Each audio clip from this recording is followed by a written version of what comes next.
and welcome to Shelby Lynn's Vantage Point. Shelby Lynn. I titled the message, excuse me, I grew up in church, so everything's a message. I titled this video, um, one, I can't remember exactly how I worded it, and it's not showing up, but from my vantage point, one thing, one aspect of a chronically ill person's life that does not need to be dismissed or overlooked by the chronically ill person themselves. Example, me. Um, Being chronically ill, I end up going to the emergency room a lot for different things. And yesterday was started out not much different than any ordinary day for me being chronically ill. I have geese flying overhead. There they are. I have a lot of background noise. I'm on my front porch, and the sun is setting behind me, and cars are going by, and I didn't wear my microphone, so it may not be the best audio. But I talk now that I just wouldn't do it. So it's not going to be the best and not going to be edited so great, but here it goes. I have dysautonomia, and dysautonomia is an umbrella term for lots of different illnesses that affect the autonomic nervous system in your body. Dysautonomia. Anything that your body does automatically that you don't have to think about falls under that category, such as swallowing your food or digesting food, blinking, your temperature regulation, your blood pressure regulation, your heart rate regulation, all the things that you don't even think about that your body just does automatically. I like to say mine just has a glitch in it. Well, I do have a form of dysautonomia called POTS, postural orthostatic tachycardia syndrome. A lot of people have heard of POTS since COVID 19 because a lot of people that have long haulers experience POTS. Now, there are people such as myself that have had POTS for a long time and went to many, many doctors trying to find out what was wrong with me. And there were several that just thought I was crazy. I was making it up. It was in my head. But then finally, I was at a gastroenterologist office, and some people that have POTS pass out, and a lot of people don't pass out. They'll get pre-syncope or they feel kind of but they never do pass out. Well, I'm different. I'm like a fainting goat. I pass out a lot, or I did years ago. I don't do it as much now because I've learned my triggers and I've learned some way to control those symptoms where I don't faint as much. But this particular day, years ago, they called my name. Shelby Secondier, come to the back. So I get up to go to the back to see the doctor, and I step back in the hallway, and I could feel it come on. And I looked at the nurse, and I said, "I think I'm going to faint." And she said, "No, you're not." And the next thing I remember, I was on the floor looking up, and my doctor was over me.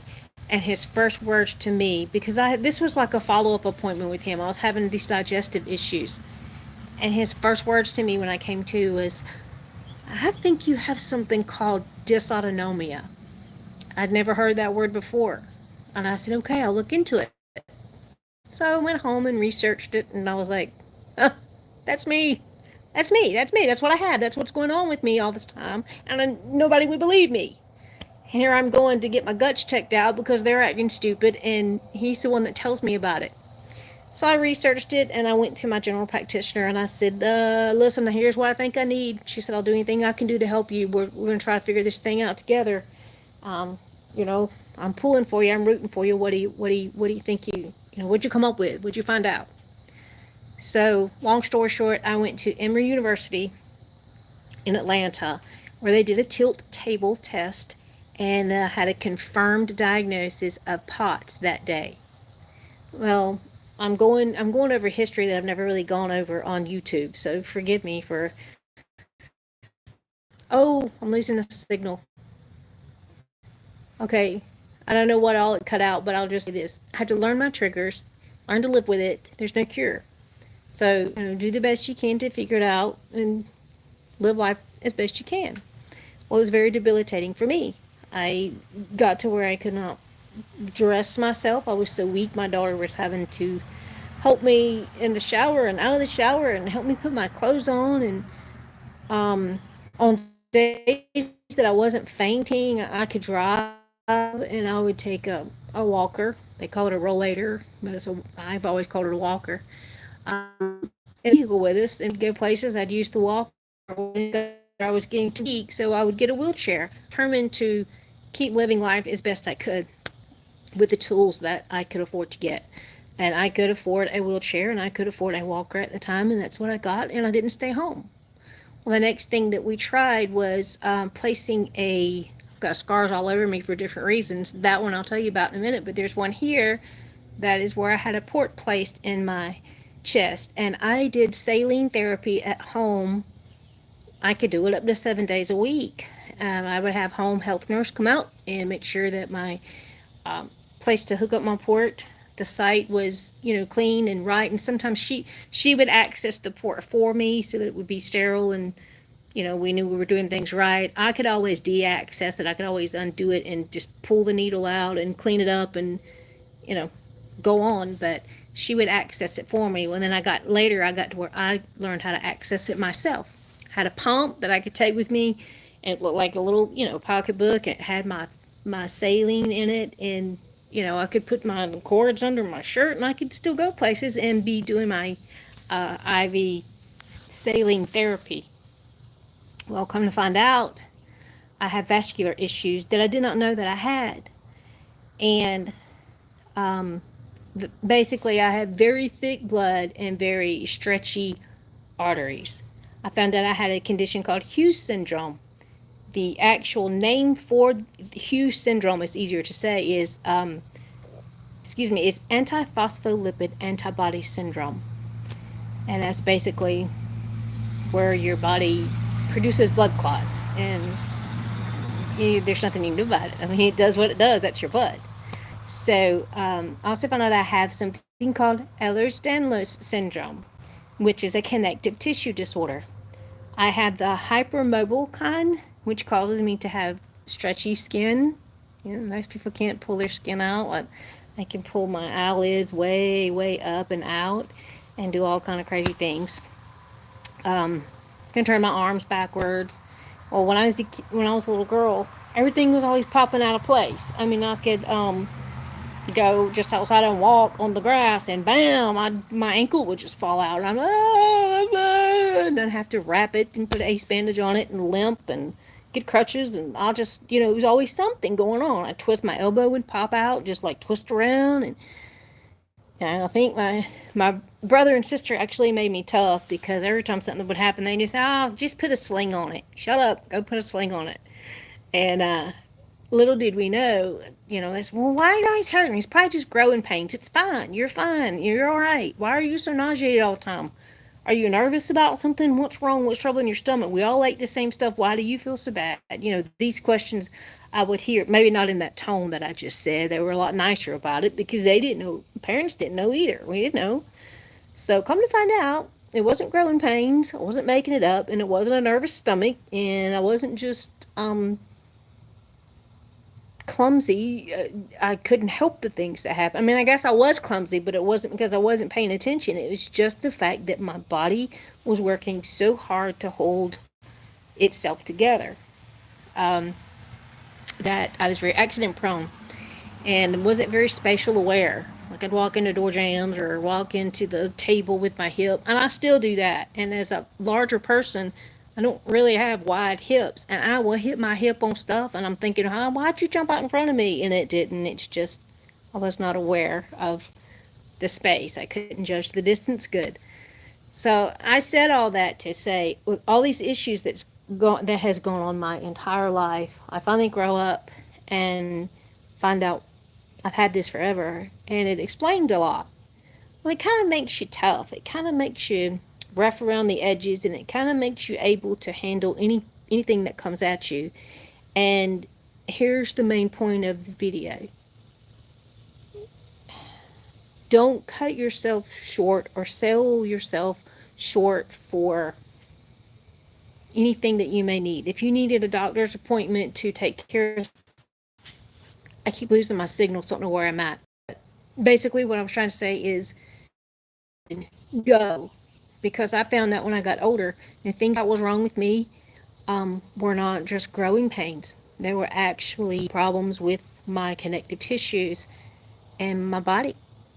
Just trying to hold itself together. I wake up in the morning, get up to get dressed for school, and I'm like, oh, I'm falling apart. And literally, I was falling apart on the inside, and I still do to this day. And in just a couple of weeks, I'll be 50 years old. And I probably felt like I was 50 years old when I was 8 because my body was working so hard just to function, just to stay in alignment, just so that something wasn't popping out of place. It was just it's so much work. Um, anyway, getting back to the point I wanted to make, I'll just get to this. Yesterday, now I have gone to the emergency room lots of times. I'm probably gonna lose my signal because I got traffic on this road, and it just sometimes it robs my signal. Ooh, there's lights just hitting me in my eyes. So I go to the emergency room a lot when I have spells with dystonia, which is where my muscles will contract and distort in all types of weird ways and they'll lock up and it's painful. It's like, I'm sure most everyone has had a cramp in their calf muscle. Like the ones if you're asleep and it hits you in the middle of the night and you wake up scream. If you're a guy, you scream like a girl because it hurts. That's kind of what it's like, but it's in my neck, it's in my back, it's in my finger, it's in my neighbors, it's in my legs, it's everywhere all at one time, and it's just paralyzing. And I'll get relief. These spasms can last for, I don't know, good 30, 40 minutes, and it's so painful because you're just cramping up and you can't move and you need help. And so I'll have my husband give me rescue meds or whoever's with me. I'll try to keep them with me at all times, which consist of, and I'm not telling you this isn't a medical plan for anybody to go run out and do. I'm just telling you what works for me. I use a certain benzodiazepine, and I will use a clear and free liquid Benadryl, followed by a sublingual Zofran. Those three medications tend to work together to calm the spell or episode, okay? And so that's what pulls me out of these episodes and will allow me to allow that central nervous system to just calm down. And I'm not gonna throw up because the cramps hurt so bad you want to puke. I mean, I've got the medicines in place that I need, okay? So that's what I've been doing for a while. I don't advise everybody to go out and say Shelby said you need to. I'm telling you what has helped me and what has worked for me. And there again, this is not medical advice. I am not a doctor. I tell doctors all the time when I'm talking with them or I meet them somewhere and we're discussing things, they will say, "Are you in the medical field?" And they're not asking me in a sarcastic way. It's challenge me. They're really curious. Are you in the medical field? I say, no, I'm just a professional patient. I've had to do a lot of research and a lot of advocating for myself, and I learned some things along the way, and this just happens to work for me. So go to the emergency room, and they will give me these same dosages. Matter of fact, if my actual emergency room here in my town where I live is great, there's this one man who is a foreigner, and if I'm ever in there, and there's nurses on duty or whoever brings me back to the room, they don't know who I am and what's going on. He walked in the room and he said, "Oh, I know her. I know what she needs. She needs this, this, and this. Go ahead and give her that really, really fast, and we can get it in her." And he knows how to treat it, and that's great to feel like you have someone on your side or somebody that believes you, and you just feel validated. Okay. So yesterday I ended up at the same emergency room. You've seen some of my videos on this page where I am, and my husband and myself are beekeepers, and we have beehives.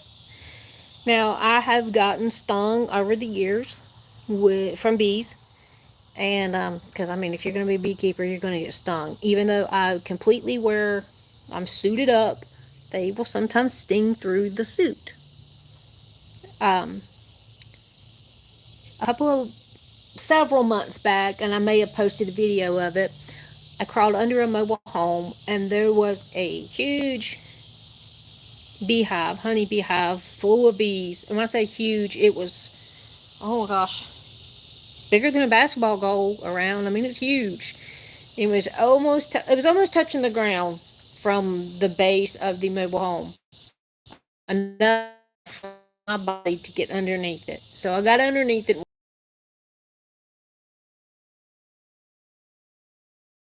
Usually do, but it was on a farm and it was an abandoned mobile home. No one lived in it. They wanted to have the home moved or sold, and you can't sell it with a beehive stuck in it. So we were going to help one of our friends out. I got under there and I ended up with 16 bee stings, and I didn't feel good. I didn't feel right. So my husband said, what do you want to do? You want to go home? Did you take I already took the rescue meds that I had, and it wasn't getting better. My throat was spasming. My esophagus was spasming, which is typical for me when I become dystonic. So we went to my emergency room here in the town that I live in, and they gave me whatever they thought I needed. I was not in anaphylaxis shock or anything like that. I was just having a very strong reaction to 16 bee stings. With having POTS and Ehlers-Danlos syndrome, sometimes you just react in a more harsh way than the average person. Okay, even after medication, my own medication. So they were fully aware of what I had taken, and they gave me what they needed to give me at the hospital, and it calmed right on down. And the doctor said, well, it looks like at this point that you are allergic to honeybees. And I said, well, that's not good, because that's what we do.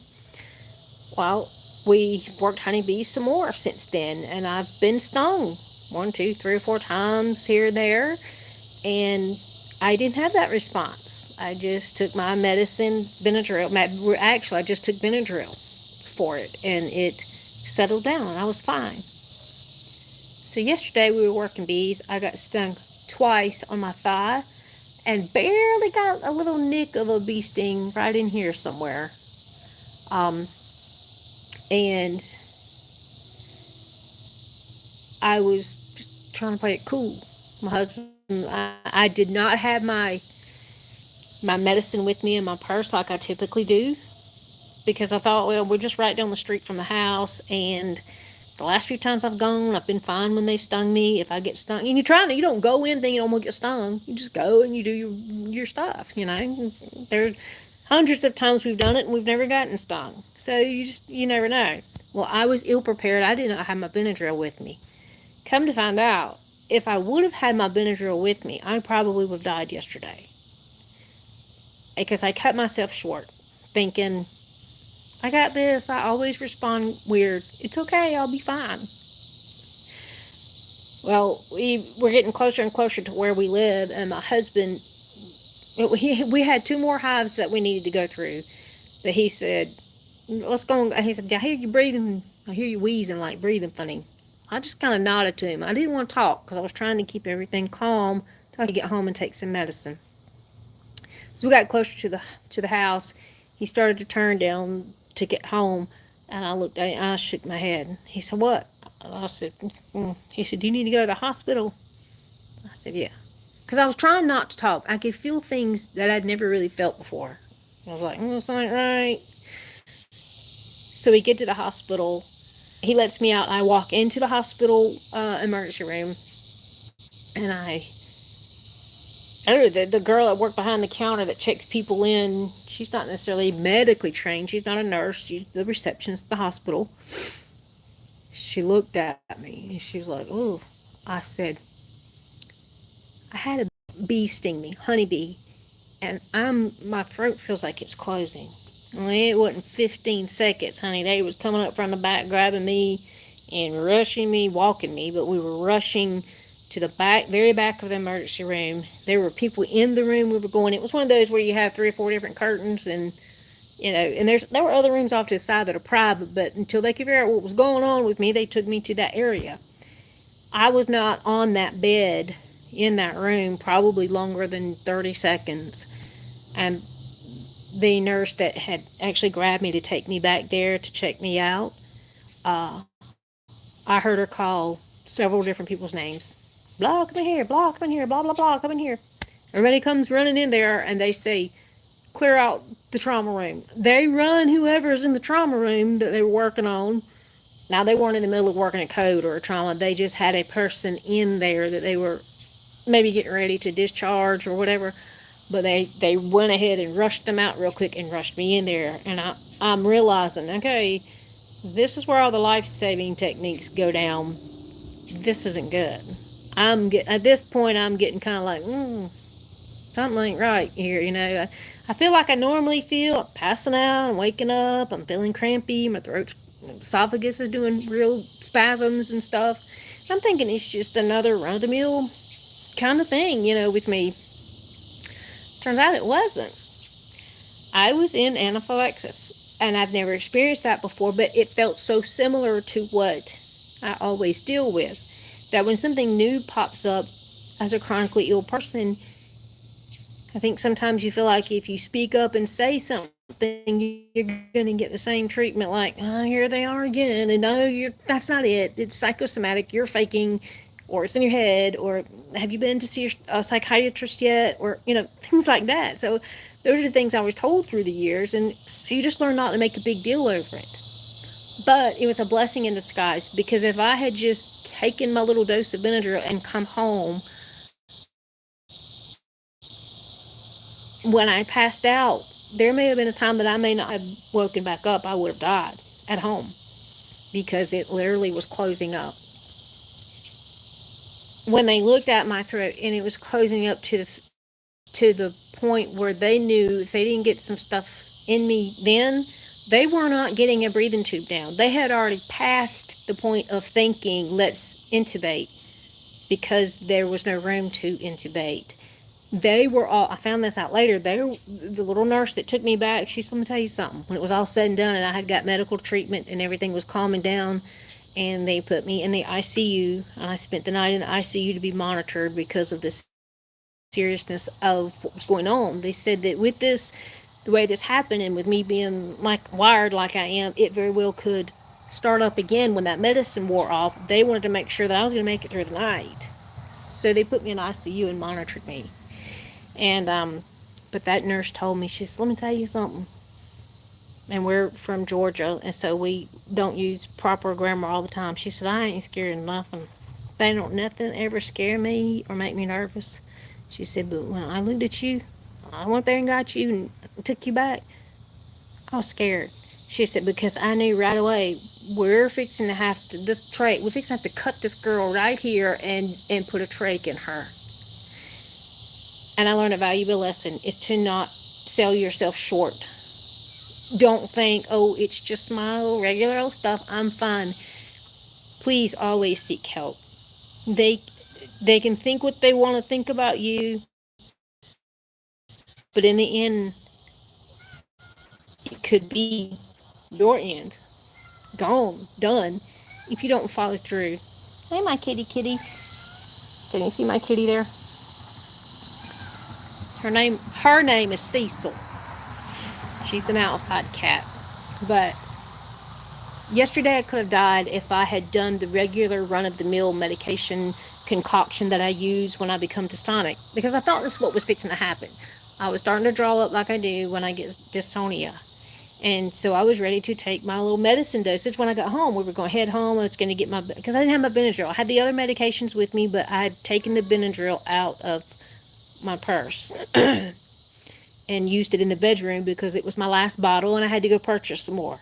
So it was still out of my purse. Had I had that in my purse, I very well would have died because it wasn't going to do what it needed to do. They gave me an epi shot in the left side of my stomach while I was taking I believe it's Salumedrol breathing treatment, which burned my throat. It burned me alive, and I was telling them, this hurts me so bad, this hurts me so bad. They said, you have to get this in you. We know it burns, baby. We know it burns. And then I'm thinking, y'all don't understand. I'm a singer. That's all I have left. I can still sing. And now we're going to burn my vocal cords up with Salumedrol because I'm going to die or have a trach if I don't take it. And so that's what I did. I did the Salumedrol. They gave me an epi shot in my side, and they were giving me other medications. I think Benadryl by the IV and Pepsid. All the things that they do to bring all this stuff together. They were doing that. They were listening to me. They were very quiet, and all I could see was eye movement from these people. And they knew what each other meant. I didn't know what they were telling one another. But what they were saying was, do it again, it's not working. So I get another epi shot in the right side of my stomach. I get another Salumedrol breathing treatment to have to do. Meanwhile, my POTS is going crazy because my heart rate is going way up high, and my blood pressure is dropping. I'm like, I knew in my mind, this isn't good. You got a high heart rate and a low blood pressure, you're fixing to go into shock. This is anaphylactic shock, Shelby. And that's when it was hitting me. When they were giving me all these medications and kind of staring at each other, I knew then what was going on. Thank God, and thank for these doctors. They pulled it together, got me what I needed, and helped me. When everything started calming down just before I was taken to ICU, one of the doctors that was in the room, a man, probably he may have been 50, he maybe a couple of years younger than me. He came in the room and he spoke so directly to me. And he said, "Let me tell you something." And to my knowledge, he's never treated me before. He was not rude. He was just very assertive. He said, "Let me tell you something. I understand you worry about POTS. You worry about your heart rate going up. But you better get an EpiPen and keep it with you, because at this point, you know now for sure you are allergic to honeybees. We're going to continue to work in dangerous situations with honeybees. You, you better have some EpiPens with you." He said, "I know," and I said, "Well, I don't usually do any kind of epinephrine because if it's not in a hospital setting," he said, "you do the epinephrine, you come straight to the hospital. Then we'll take care of the rest." I said, "Understood. I got it. Loud and clear." But because I've always sold myself short thinking, let me just take my little concoction and I'll be okay, that's not always going to work. So always trust your gut. Because I knew not to come home and just take that Benadryl. We got to the turnoff point and I looked at my husband and I just pointed like, "Go straight. Get me to the hospital." And I'm thankful that I listened to that. We call it the Holy Spirit. Some people call it your conscience. Always let your conscience be your guide, like Jiminy Cricket said. Some people just call it my knower. I've heard my mama say that before. I know it in my knower, deep down in my knower. But that voice that I heard or felt, that conviction inside of me that said, "Go to the hospital." And I thought, no, because I'm going to be overreacting if I do that. It's just going to be overkill. Well, I'm so glad I went. They treated me nice. They talked very direct to me once everything was settled.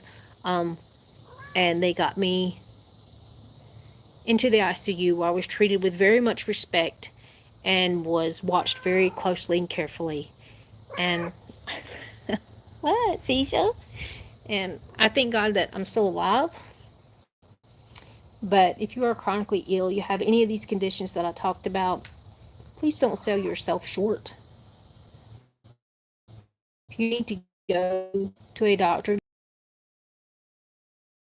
look at you like you're stupid, it doesn't matter. At the end of the day, it's about your health, your mental well-being, your physical well-being. Um, she won't let me get her on camera, but she keeps sneaking up on me wanting to get up. Take good care of yourselves. Listen to that unction or that gut feeling and go with it. The sun is beginning to set a little more, and I believe the moon, I don't know if you can see, there it is over there. It's a beautiful night here in southeast Georgia. In some places around here are storming. Um, but yeah, almost died yesterday, but here I am today, and I'm glad to be alive. Oh, and I didn't tell you what that other scar was. I forgot. That other scar is because I have Ehlers-Danlos syndrome, the connective tissue disorder. It is literally, I told you, where your tissues are trying to hold your skeletal being in place at all times, and it's just working so hard just to stand up straight. Well, my head is like a bobblehead. It's like my head is balancing on a straw, which causes cervical cranial instability, which is where your head just, you turn your head and you can hear all this. It sounds like snap crackle pop. Your neck just grinding. Several years ago, well, it's been more than several. I think it was 2000. Oh Lord, 2009 maybe, 2008, somewhere in that area. I woke up in the middle of the night in extreme pain. My disc had exploded in my neck. I had degenerative disc disease, and I ended up having what is called an ACDF C4 through C7 with the, I think it's anterior cervical discectomy with fusion, I think is what it's called. And it was all of those vertebrae from C4 to C7. Now you hear the this cat's calling me. You hear C4, C5 keep you alive. The ones that were messed up on me were the ones that when Superman, I forgot his name, the actor's name that played Superman, fell off the horse and he was paralyzed. Those are some of the discs that were broken in his neck. And I didn't do anything to hurt it. I didn't do anything to injure it. It just got tired of working so hard. And that's how all my joints do. So I'm going to tell you about that a minute ago. So the main gist of this video is just I've learned from my own experience, and I've seen it, but I'd never experienced it myself.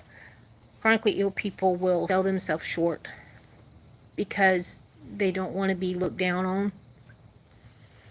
But you got to stay alive. So do what you need to do to take care of you. Love all of you. I'm sorry this is so lengthy. I hope that someone can glean something from this.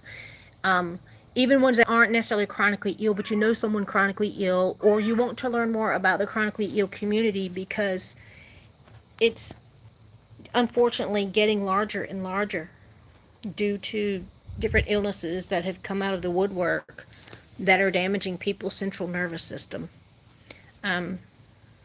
So it's very misfortunate, but that's where we are. All right, you guys. There again, this is my second live. I don't know how to end it other than maybe hit that X up there. It might take me a minute to close this off. I am not good at recording videos and then editing them and posting them. I have no idea how to do all that stuff. So, love y'all. Bye for now. Until the next one. If I can, hope this turns it off.